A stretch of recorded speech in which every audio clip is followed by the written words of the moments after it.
will begin tonight in the northeast of Nigeria, where a new report reveals that 350,000 people have died as a result of conflict.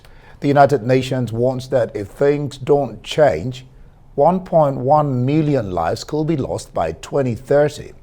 Since 2009, the conflict in northeastern Nigeria has directly resulted in the deaths of 35,000 people as a result of insurgency. But for every one of those casualties, an additional 9 people have lost their lives due to lack of food and resources. The UNDP report reveals that more than 90% of deaths are children under the age of 5. It says less than 60% of health facilities in Adamawa, Borno, and Yobe states are fully functional, while a quarter are either completely destroyed or unusable. Women and children make up 80% of the displaced population in the northeast and have limited options for work and survival.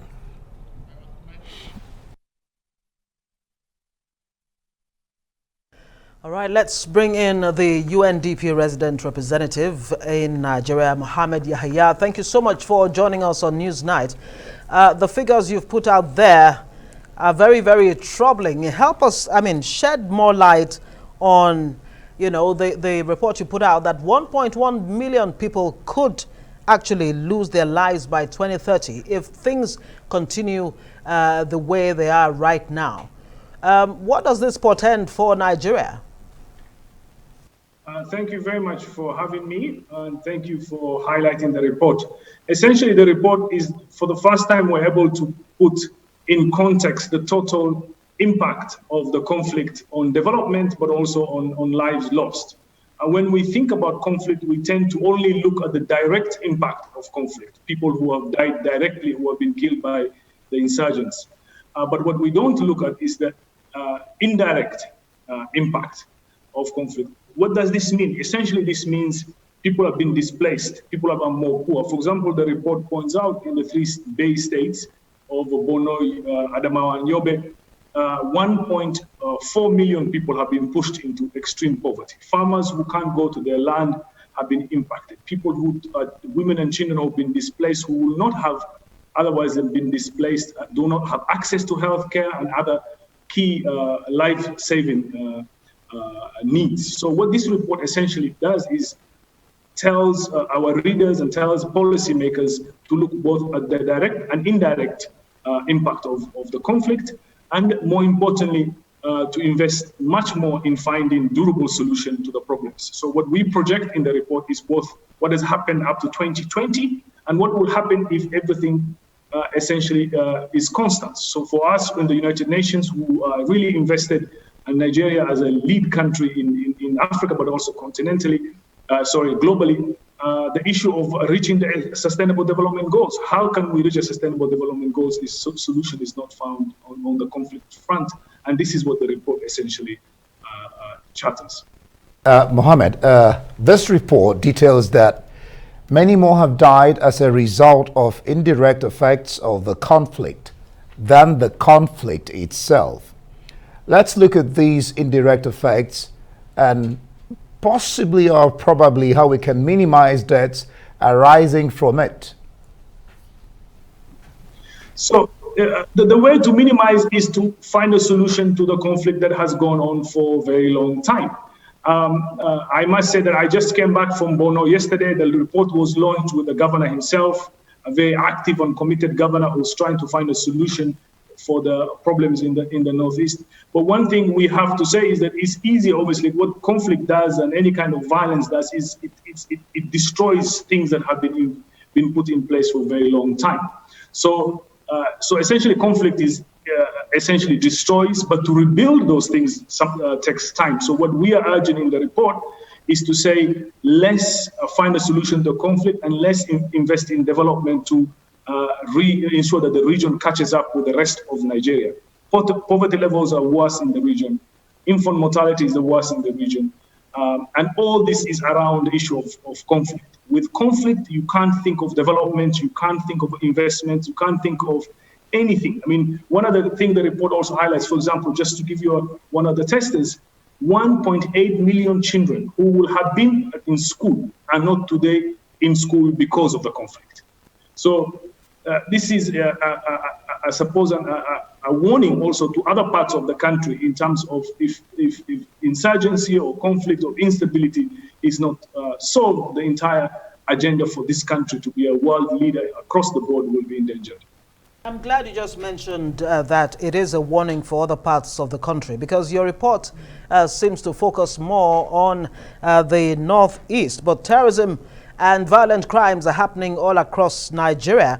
What are you recommending as UNDP, for the Nigerian government to do to close the socioeconomic gaps created by violent crime, insurgency, banditry and other crimes in not just the Northeast, but across the country? I think the government is very much aware of what needs to be done. I meet a lot government officials, but also I engage a lot with state officials. The issue of demographic expansion, the issue of jobs and employment. Recently, the government has launched a lot of initiative in that front. Essentially, it comes down to foundational issues, which are around poverty and issues around giving young people opportunity. I suppose I come from a region that has been devastated by conflict. I have seen people who have suffered from conflict. So my plea, I suppose, is that finding solutions to difficult problems ought to be done peacefully and ensure that we invest in people as much as possible. And it's not a rocket science in what needs to be done, but COVID and the impact of COVID and the fiscal space after in a post-COVID world makes it much more difficult to find the financing to be able to invest. But we have no choice but to find solutions to these problems. Otherwise, as I say, I always say this: Nigeria is the pilot of the African plane. If Nigeria doesn't fly, the rest of us are stuck. Mohamed, 9 out of 10 that are killed are children younger than 5. What do you see as the immediate and future danger, if you like, of this trend? We in the report, we chart on what has happened up to today. Most of like any other conflict, most of those who suffer are women and children. Most who are displaced are women and children.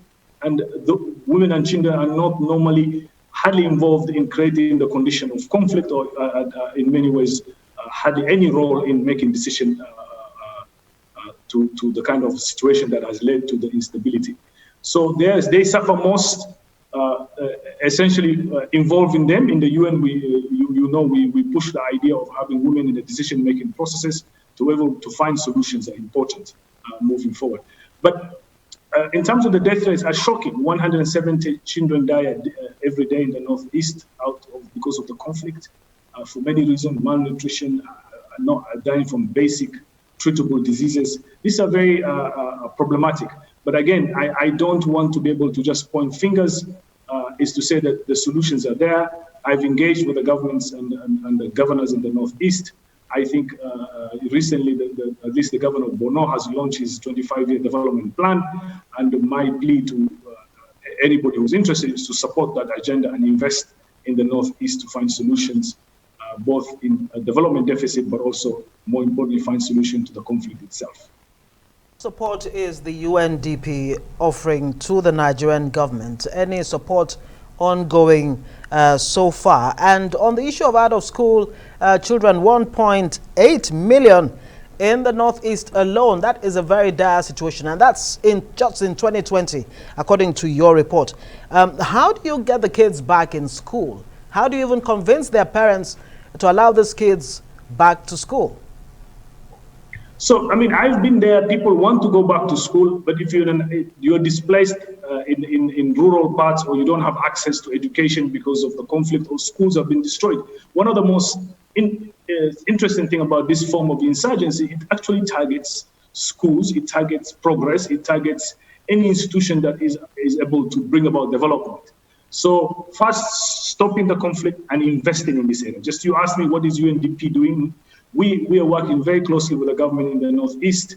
Recently, I just came back from Banki in the border town with Cameroon. I was able to see the work we've been able to do with the governor there in stabilization, rebuilding schools, building police barracks, building clinics, working and closely with the security services to be able to support the ability, for example, of the police to come back, administration to come back, teachers to come back. One of the most striking things is that when people are displaced in towns and the teachers are not able to come back, it makes the issue of education that more difficult. See, what we are doing now is working with the government to be able to make sure that we build the schools, we build the clinics, and then those services can come back. But not only UNDP, the entire UN family are working across this. The humanitarian response, you probably know, for the last 7-8 years has been roughly about $1 billion been invested by the UN system with their partners to be able to support the government, and